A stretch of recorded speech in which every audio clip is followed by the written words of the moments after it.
Bonjour, excusez-moi, c'est un petit problème technique, mais ça devrait aller. Merci aux organisateurs, évidemment, de m'accueillir. Merci aussi à mon collègue de Birmingham, parce que je devais intervenir hier après-midi et je n'étais pas disponible.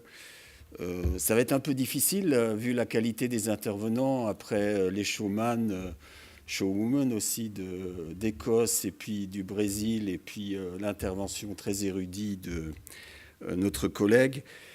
Ce que je vous propose, je vais vous parler de la Fête des Lumières de Lyon, que vous connaissez peut-être, mais plutôt que de grands discours, d'abord, je vais vous présenter quelques images de cette fête.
A Lyon por esta fiesta.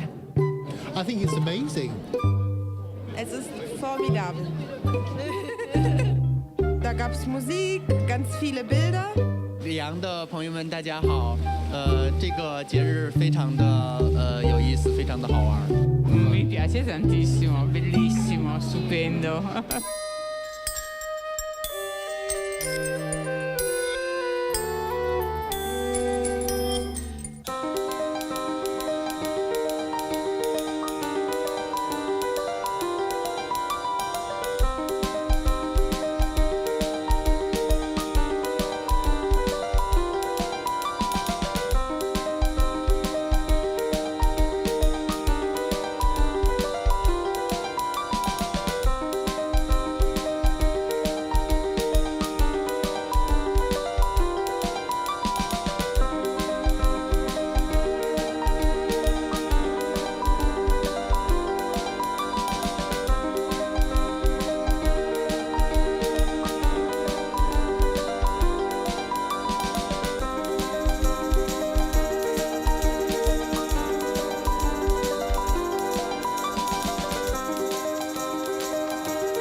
Merci.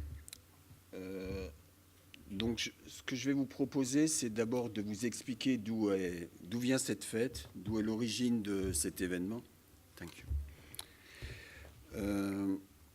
En fait, bon, d'abord rapidement, pour situer Lyon. Lyon est un peu au centre de la France. C'est la 3e ville, derrière Paris et Marseille, mais c'est la 2e métropole, la 2e agglomération. Il y a à peu près 1 500 000 habitants, mais la fête ne concerne que la ville. La ville fait 450 000 habitants.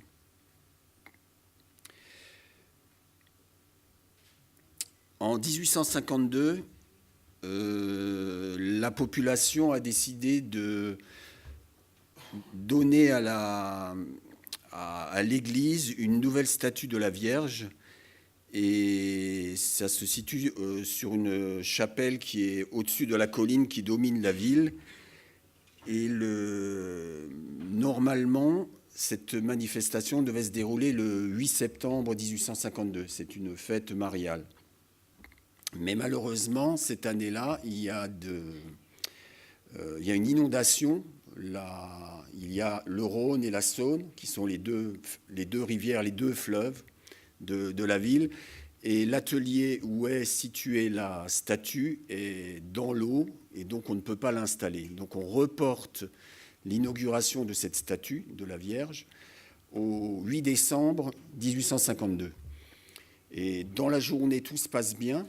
On installe la statue, mais le soir, dans l'après-midi, on a prévu des festivités pour le soir, et il y a un gros orage et il pleut.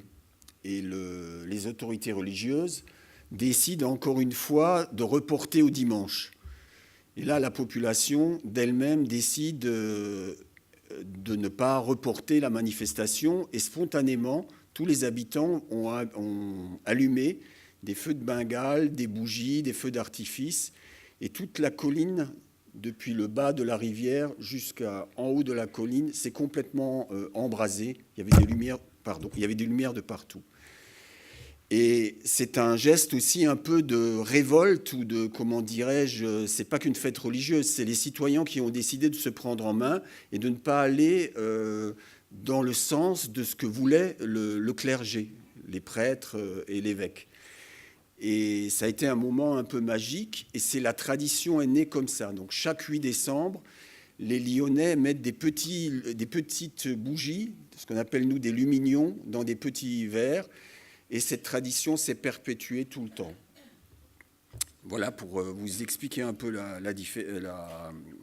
le démarrage de cette opération.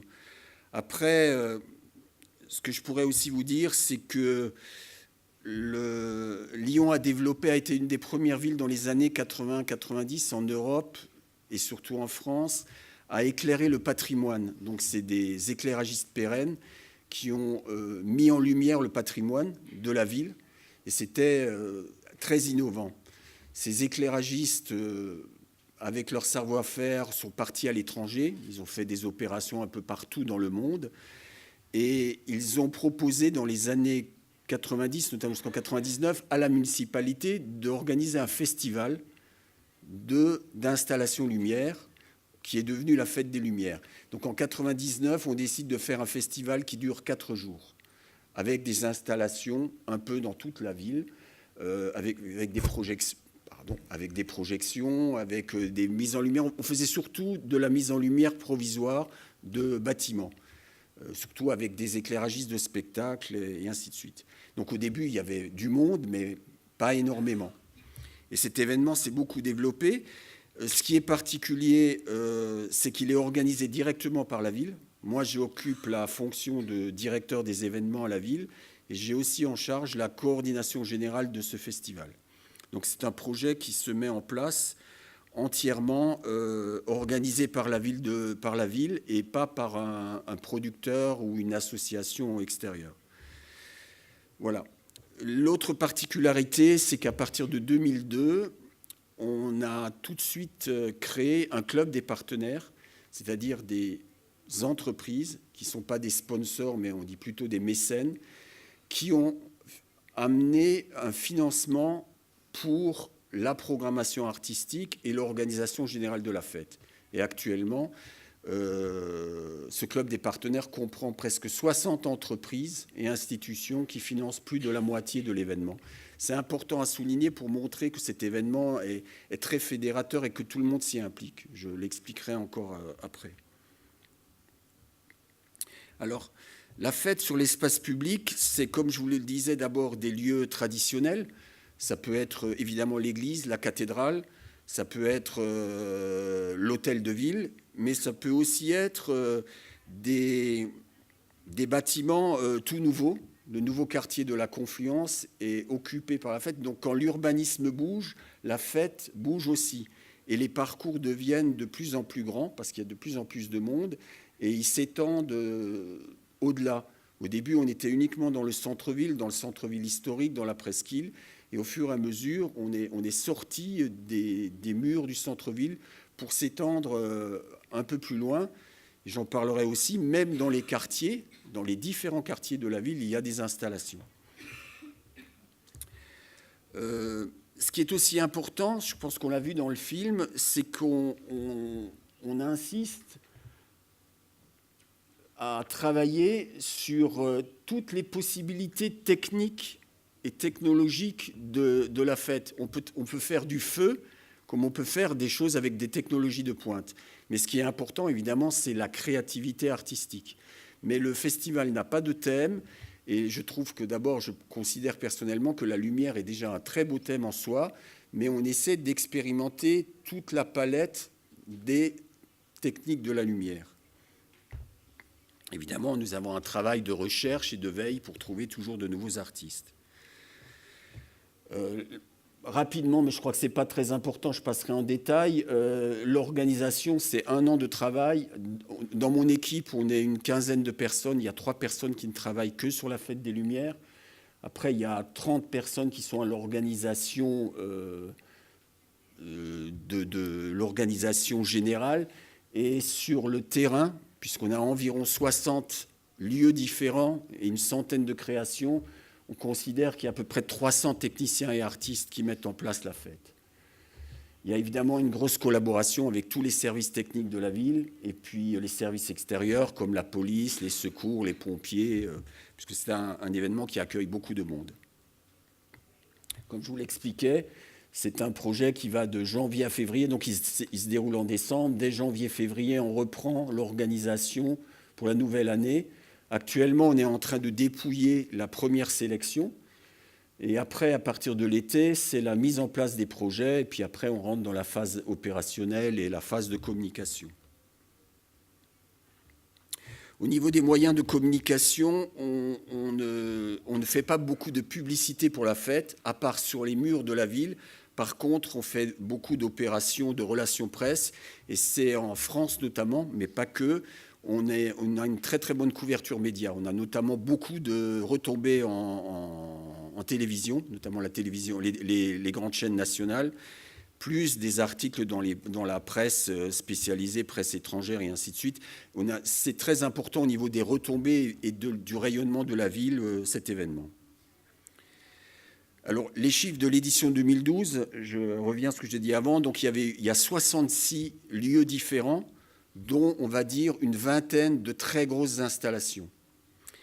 Après, il y a une centaine de projets différents, de créations différentes qui sont mises en place.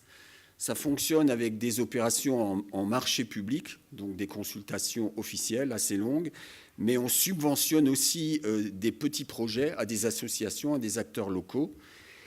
Et on a aussi des projets qui sont entièrement financés par des entreprises privées, parce que c'est sur le siège, le building, le bâtiment de l'entreprise, ou soit parce que la thématique ou la technique utilisée peut intéresser l'entreprise directement. On n'a pas de chiffres réels sur l'occupation, sur la fréquentation générale. On sait qu'il y a beaucoup de monde. Le maire dit 3 à 4 millions, mais ça c'est le politique. Nous on dit c'est pas possible. Je lui dis toujours il faut dire moins, mais il me dit mais non, mais on a dit beaucoup, donc on peut pas dire moins, autrement on croit que c'est moins. Bon, voilà. C'est comme le budget. Le budget, il est jamais. Moi, je vous le donnerai, mais le budget, on le donne jamais. C'est toujours difficile à dire parce que le vrai budget, il est plus élevé. Donc, si demain on dit le vrai budget, tout le monde va croire qu'il a augmenté. C'est pas tout à fait vrai. C'est qu'on n'a pas donné le bon budget au départ. Bon, voilà.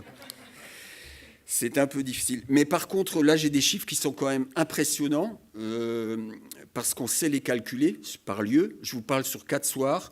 La fête commence à 18h jusqu'à 1h du matin. Donc, sur la première place qui est à côté de l'hôtel de ville, qui s'appelle la place des terreaux, l'année dernière, on a dénombré 1 100 000 personnes qui sont passées. À la cathédrale, il y avait un très très gros spectacle aussi, devant la cathédrale. Donc là, on sait, puisqu'il y a des boucles, c'est des boucles de spectacle, il y a eu 700 000 personnes. Et rien qu'à l'Office du tourisme est obligé d'ouvrir un bureau à côté. Il y a 2, 3 bureaux. Il y a eu l'année dernière plus de 45 000 visiteurs qui sont passés, rien que pour aller prendre la documentation et ainsi de suite. Je vous montre quelques exemples. Ça, c'est inspiré des galeries de lumière que vous faites dans les pays du Sud, au Portugal, en Espagne, en Italie, vous le voyez. Ça, c'est dans la rue principale de la ville. Ça, c'est un travail. Alors, la chapelle avec la statue, c'est dans le coin à gauche, ce que vous montrez, puisque la basilique, à l'époque, n'existait pas. Là, il y a la cathédrale. Là, c'est un travail qui est fait sur l'ensemble de la colline et sur les bâtiments qui sont au bord de la rivière de la Saône. Comme partout, à la fin d'année, on a une grande roue. Alors, sur la plus grande place de la ville, et le forain qui a la grande roue, c'est un éclairage très kitsch, quoi. Et il dit toujours, moi aussi, je fais la fête des Lumières. Je lui dis, non, tu ne fais pas la fête des Lumières, ce n'est pas artistique. Alors, on a des discussions, mais on a déjà mis un écran en place, on travaille. Cette grande roue, elle est déjà en place dès décembre. Donc, on essaie toujours de l'intégrer dans notre scénographie pour que ce festival s'intègre complètement dans la vie des habitants. Et cette grande roue, elle existe. Donc, on essaie plutôt que de dire il faut l'éteindre ou la supprimer, on essaie de trouver une solution pour l'utiliser au mieux. Pour revenir à l'événement lui-même, ce festival, la Fête des Lumières, c'est le premier événement à Lyon dans l'année. Là, je vous montre 2-3 choses qui sont importantes. On a aussi les biennales, on a un certain nombre de gros événements, on a beaucoup d'événements autour de la gastronomie aussi. On a une équipe de football qui était à une époque assez connue, un peu moins maintenant. Mais c'est pour dire que cet événement est le plus important dans la saison, même s'il se déroule en plein hiver, qui n'est pas toujours une saison favorable. Il faut aussi savoir que très souvent, voilà les autres grands événements à Lyon qu'on trouve aussi. On a un festival de musique électro, les Nuits Sonores, qui est très connu. C'est un festival des Nuits de Fourvière aussi, qui sont des grands concerts l'été. Mais la Fête des Lumières reste le plus grand événement. Après, la grosse difficulté qu'on a, évidemment, c'est les conditions météorologiques, puisqu'on est en plein hiver, on a quelquefois eu des installations. Jamais pendant le chaud, on a eu de la neige, mais on a eu quelquefois de la neige avant. On a souvent de la pluie. Et aussi, un gros inconvénient pour nous, c'est le vent. On est situé le long du Rhône, et donc 2 fleuves, et il peut y avoir beaucoup de vent, notamment l'hiver, et c'est un peu compliqué pour les installations. Et tout doit évidemment marcher le jour J à l'heure H.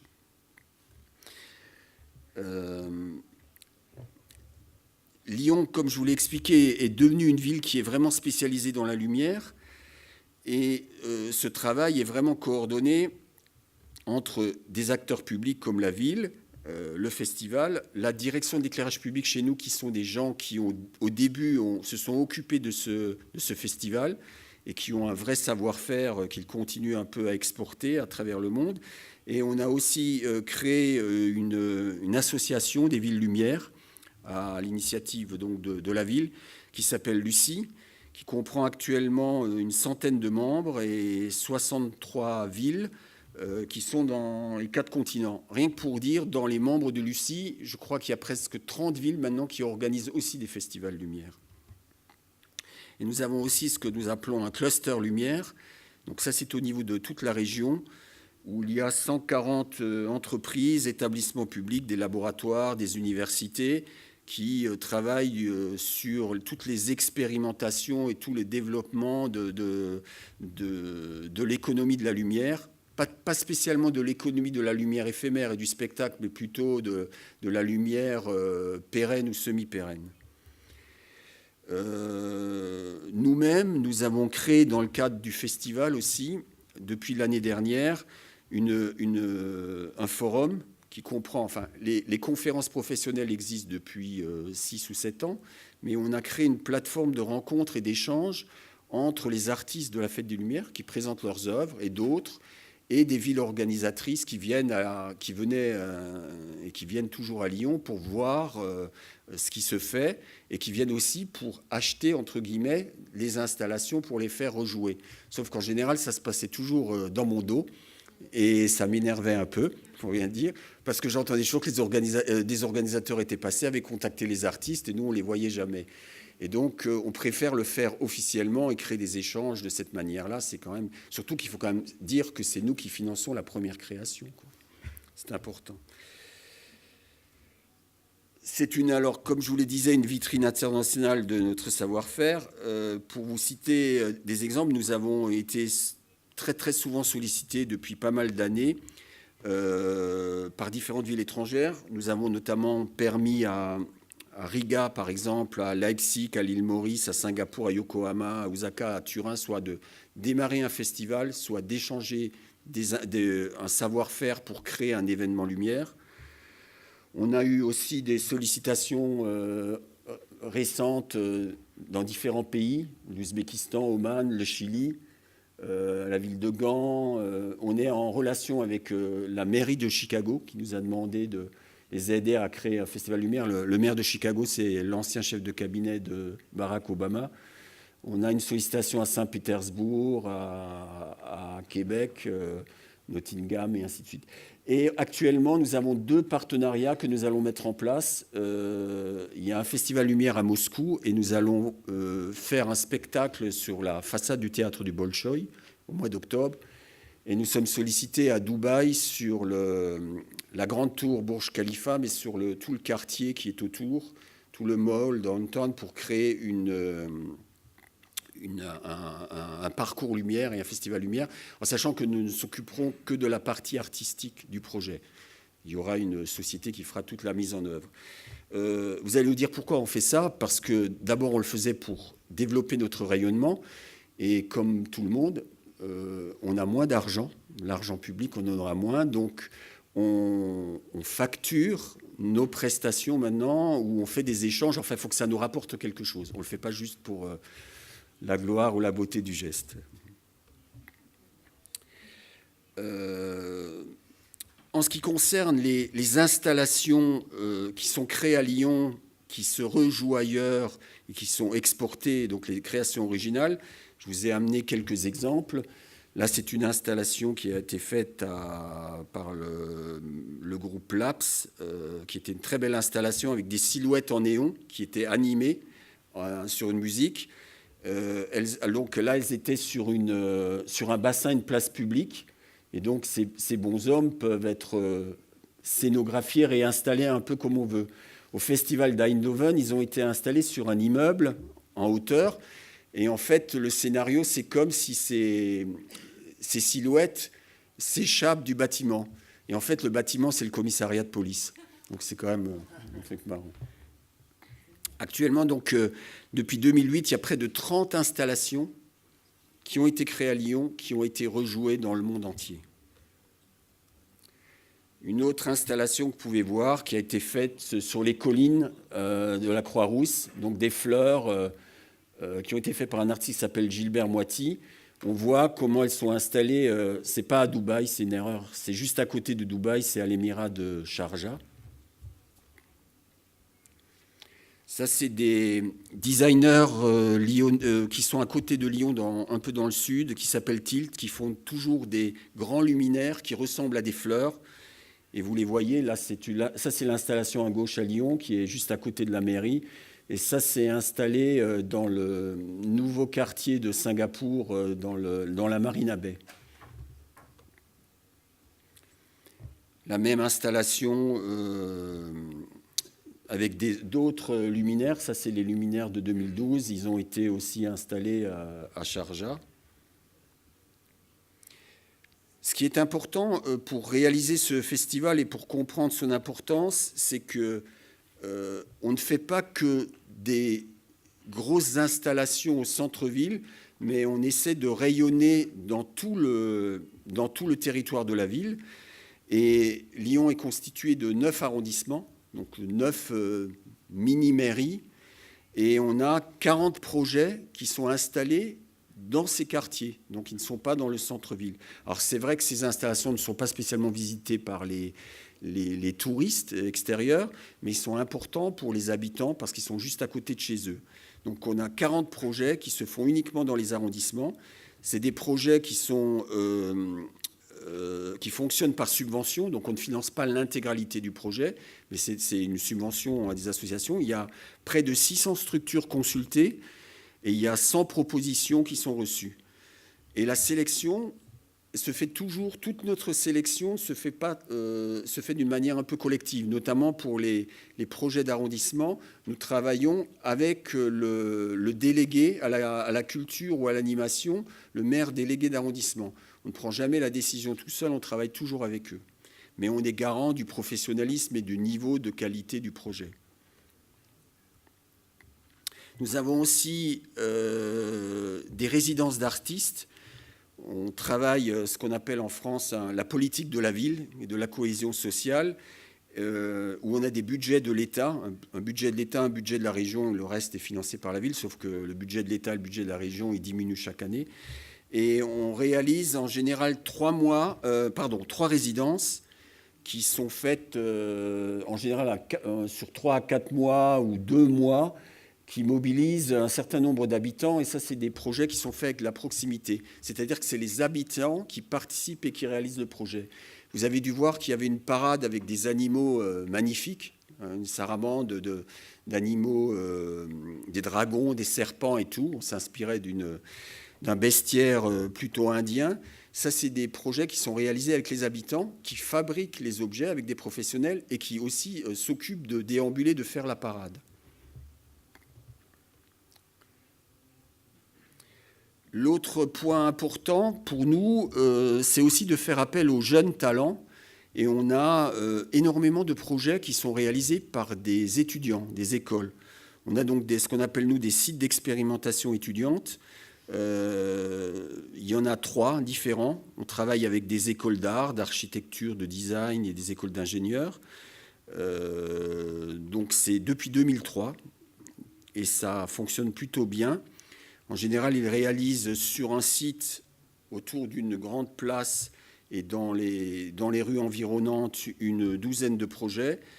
Et après, on a un autre porteur de projet qui travaille uniquement avec des étudiants sur des collaborations franco-allemandes, qui est aussi un projet qui fonctionne très bien puisqu'il regroupe en général des écoles de Lyon et des écoles de Berlin ou de Leipzig. Et ils réalisent, eux, en général, un peu moins entre 6 et 10 projets. Et on a aussi un 3e site qui ne fait appel qu'aux écoles d'images. Donc c'est pour faire de la projection d'images grande puissance sur bâtiment, qui peut être ce qu'on appelle du mapping, mais pas que. On propose aussi à des étudiants de leur laisser un lieu pour exprimer leur créativité sur des petits modules qui font 2 minutes. Et tout ça, ça contribue à tout le parcours qui est fait dans la fête. Puisque notre première préoccupation, c'est qu'on a tellement de monde, c'est que de créer des parcours qui permettent aux gens de circuler le soir en rencontrant chaque fois entre 2 grosses installations, une petite, une moyenne, et que tout ça circule le mieux possible sans trop d'encombrement, ce qui devient un peu difficile quand même. La caractéristique aussi, j'en avais parlé un peu au début, c'est que notre programmation se fait avec des professionnels qui viennent de tous horizons. Tout le monde peut déposer un projet, qu'on soit une association, un artiste indépendant, une entreprise du spectacle ou une entreprise de prestation. Tout le monde peut déposer son projet. Et après, il n'y a pas que des concepteurs lumière. On a vu qu'il y a beaucoup de scénographes qui sont venus, des gens qui sont dans la vidéo. On a eu beaucoup de sculpteurs, de plasticiens, de designers. Il y a aussi des graphistes. Et depuis quelques années, on a même des créateurs de mode. L'an dernier, c'est dans le film, quand vous avez vu, à un moment donné, vous avez vu un cœur, ça s'appelle Corazon. C'est Agatha Ruiz de la Prada qui a conçu le projet. On a des architectes, des paysagistes, des gens qui sont dans les muséographes, des gens qui sont dans le projet avec la petite poupée, là, qui en fait, c'est des grandes poupées japonaises. C'est une dessinatrice, dessinatrice textile qui fait des livres d'enfants qui a conçu ce projet. Des gens qui viennent de tout horizon, et c'est ce qui nous permet aussi de développer la créativité, parce que moi, je souhaite que ce festival ne soit pas juste un festival de shows spectaculaires, juste de projections vidéo où on voit l'immeuble qui se casse la figure avec les pierres qui tombent et tout. Le festival, il doit comprendre beaucoup, beaucoup de choses bien, bien différentes, spectaculaires certes, mais avec des possibilités d'ouverture très, très, très différentes. En même temps, on a quand même un enjeu qui est pas évident par rapport à ce que vous avez pu présenter cet après-midi, c'est qu'on s'adresse au très grand public. C'est public familial, il y a beaucoup de monde, on est en hiver, et le maire de Lyon dit toujours, parce qu'il suit vraiment ça de très près, comme c'est le plus grand événement dans la ville, il dit toujours, quand il pleut ou il fait froid, qu'on est en famille, et qu'il faut attendre 20 minutes devant l'installation et avoir fait des études, je ne sais pas si vous pouvez comprendre, bac plus 9, pour comprendre ce qui se passe. Il dit, eh bien, on a tout faux. Voilà. Donc mais ça veut aussi dire que je considère que faire du grand public et de qualité, c'est possible. Après, il faut aussi savoir que les gens de Lyon, depuis 1999, ils ont vu passer les meilleurs créateurs. Et ils sont très, très durs. Vraiment, l'année d'avant, c'était toujours mieux. Voilà. Et c'est quelquefois un peu difficile. Et on a aussi le journal local qui donne des notes le lendemain du premier jour. Et évidemment, nous, on n'est jamais d'accord avec la note qu'ils donnent. C'est un peu compliqué. Je vais quand même un peu parler des retombées. Je crois que c'est important de pouvoir montrer ce qu'un tel événement peut générer. Donc déjà, les premiers bénéficiaires, c'est les bars et les restaurants du centre-ville. On considère que le chiffre d'affaires, il est 4 fois plus important qu'en temps normal. Et je parle du mois de décembre. Je ne vous parle pas du mois normal pour vous dire au mois de décembre, déjà en France, enfin, comme partout, c'est la période avant Noël. Donc voilà. Évidemment, il y a beaucoup de gens qui viennent dans la journée, mais qui vont aussi faire marcher le commerce local. On a vu l'année dernière, on a un centre commercial qui est assez important près de la gare. Et ce centre commercial a reçu, le samedi de la Fête des Lumières, il a reçu 190 000 visiteurs et il a fait le plus gros chiffre d'affaires d'un centre commercial sur toute la France. Les hôteliers, c'est pratiquement presque complet tout le temps. Alors juste pour vous dire, il n'y a jamais un hôtelier qui nous a donné un coup de main pour quoi que ce soit. Jamais, jamais, jamais. On leur donne des kits d'information, machin. Je crois que pour la première fois cette année, ils vont peut-être adhérer au club des partenaires, mais c'est juste de payer l'adhésion. Alors que moi, je pense que si on avait une taxe de séjour pendant cette période-là, j'ai calculé qu'on pourrait faire au moins une belle installation artistique avec le chiffre.